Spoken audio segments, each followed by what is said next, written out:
అందరికీ నమస్కారం అండి. బాచీరావు ఏఐ ఆస్ట్రో సెంటర్కి వెల్కమ్ అండి.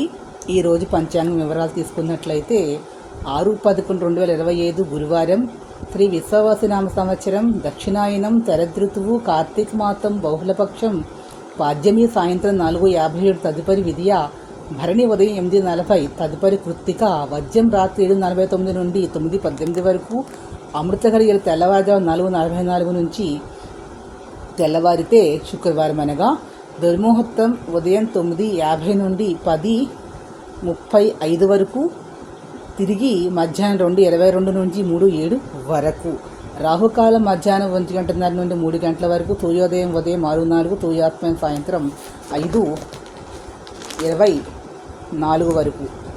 విశాఖ కార్తె ఈరోజు ప్రారంభమవుతూ ఉంది. ఇది మంచి కార్త, గురు భగవానికి నక్షత్రం విశాఖ. శుభ సమయం, మంచి కార్యక్రమాలు నిర్వర్తించుకునేటటువంటి అవకాశం అనేది బాగా ఉంటుంది. ఎవరైతే గురులో రాహులో గురుడు ఎవరికైతే ఉంటుందో, అదే గురు రాహువులు కలిసి ఉంటారో వారందరూ కూడా కాళ్ళ దీపాలు పెట్టుకున్నట్లయితే అమ్మవారి దగ్గర గురుడికి కొంత శుభత్వం అనేది ఏర్పడుతుంది. రాహు వల్ల వచ్చినటువంటి నీచత్వం తొలగిపోయి, అదేవిధంగా రాహు నుంచి వచ్చే ఇబ్బందులు కూడా తొలగిపోతాయి. సో జ్ఞానం అనేది వృద్ధి చెందుతుంది, జ్ఞాపకశక్తి అనేది కూడా పెరుగుతుంది.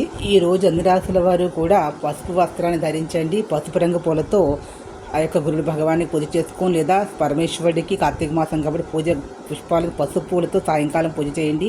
అంతా కూడా శుభం జరుగుతుంది. ఈ వీడియో మీకు నచ్చినట్లయితే ప్లీజ్ సబ్స్క్రైబ్ మై ఛానల్. ఇన్ని వీడియోలతో ముందుకు వస్తాను. Thank you to all.